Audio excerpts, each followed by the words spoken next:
हिम्मत, किसने हमें चोर कहा। इतने में एक फायर एरो उनके पास आता है और उस कैरेज में जैसे ही जाकर गिरता है तो उसमें आग लग जाती है, जिस पर वो मास्टर सब लोगों से कहता है कि सब लोग जल्दी से अपनी डिफेंसिव फॉर्मेशन एक्टिवेट कर लो। ये कहने के बाद वो सब के सब डिफेंसिव फॉर्मेशन एक्टिवेट करने लगते हैं, मगर अचानक उन्हें कुछ ग्रीन फ्लेम्स दिखाई देती हैं। उन ग्रीन फ्लेम्स के साथ साथ कुछ वॉरियर्स भी होते हैं जो कि तेजी से उन लोगों की तरफ आगे बढ़ रहे होते हैं। उनके पास कुछ ग्रीन आई डीमंस होते हैं जिन्हें देखकर वो सब लोग बहुत ज्यादा डर जाते हैं, मगर उन्हें अपने कारवान को प्रोटेक्ट करना था तो इसलिए वो लोग अपने अपने बीस्ट को समन करना शुरू कर देते हैं। इस तरह उन लोगों के बीच में एक बहुत ही खतरनाक लड़ाई शुरू हो जाती है, जिसमें वो ग्रीन आई डीमन उन ब्लड डीमंस पर भारी पड़ने लगते हैं। और दूसरी तरफ वो यंग वॉरियर कहता है कि ये ग्रीन आई डीमन इनके पास कैसे आ गए, क्योंकि सिर्फ और सिर्फ यंग फैमिली ही इन ग्रीन आई डीमंस को अच्छे से कंट्रोल कर पाती है। ये देखकर वो मास्टर उन लोगों से कहता है कि प्लीज अब लोग रुक जाएं, मुझे लगता है कि शायद हमारे बीच में कोई गलत फहमी हुई है, हम लोग इस मसले को बातचीत से हल कर सकते हैं। मगर वो लोग उनकी कोई भी बात नहीं सुन रहे होते। और फिर वहाँ पे हमें एक ब्लू आई डीमन भी दिखाया जाता है जो कि अपनी ब्लू फ्लेम्स के जरिए कैरेज को जला देता है।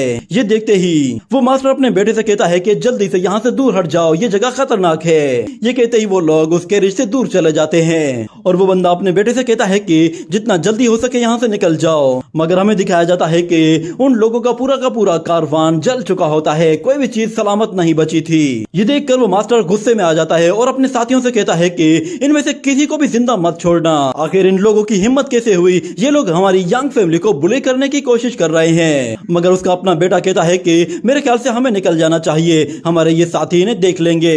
मगर वो मास्टर अब बहुत ज्यादा गुस्से में आ चुका था। वो कहता है कि नहीं, हम लोग यहाँ पे मुकाबला करेंगे।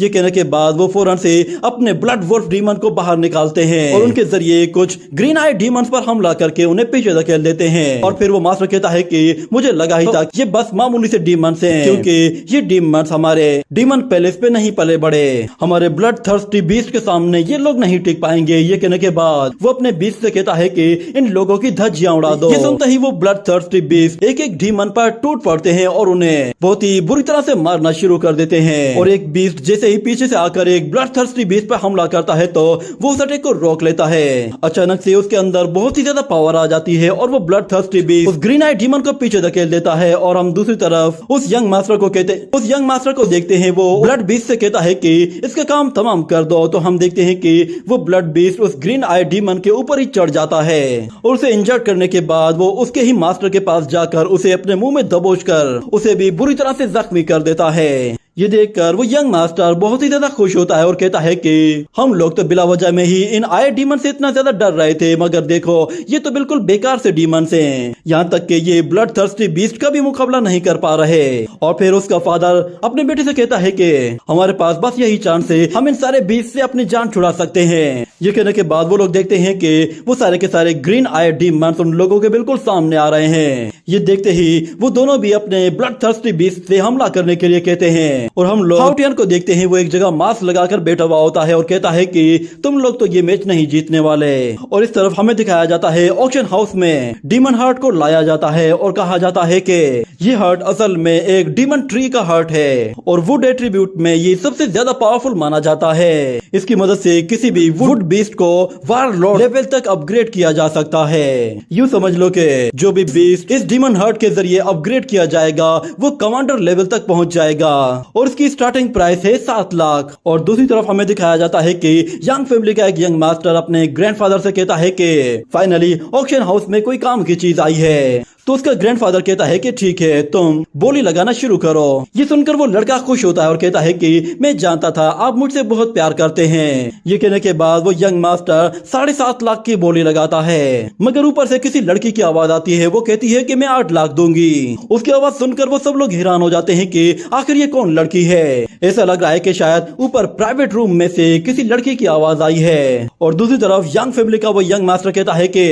आखिर इस लड़की की हिम्मत कैसे हुई, इसने हमारे अगेंस्ट बोली कैसे लगा दी। मगर उसका ग्रैंडफादर कहता है कि यान बिंग थोड़ा सा शांत हो जाओ, ये लड़की जरूर यहाँ पे नहीं आई होगी, इसीलिए इसे हमारी यंग फैमिली के बारे में नहीं मालूम। और आखिरकार इतने साल गुजर जाने के बाद 4 फैमिलीज में से किसी ने तो उस प्राइवेट रूम को यूज किया है। मैंने सोचा नहीं था कि उस प्राइवेट रूम में एक यंग लड़की होगी, मगर यानबिंग कहता है कि मुझे इसकी कोई परवाह नहीं कि वो कौन है। उसने हमारी यांग फैमिली के अगेंस्ट में हाईएस्ट बोली लगाई है, अब मैं इससे भी बड़ी बोली लगाऊंगा। ये कहने के बाद वो 9 लाख की बोली लगाता है। मगर दूसरी तरफ से आवाज आती है कि 1 मिलियन। ये सुनकर सब लोग बिल्कुल हैरान से हो जाते हैं, क्योंकि 1 मिलियन ट्रेजर के लिए बहुत ही ज्यादा थे और सब लोग यही सोच रहे थे कि शायद यांग फैमिली अब इससे भी बड़ी बोली लगाएगी।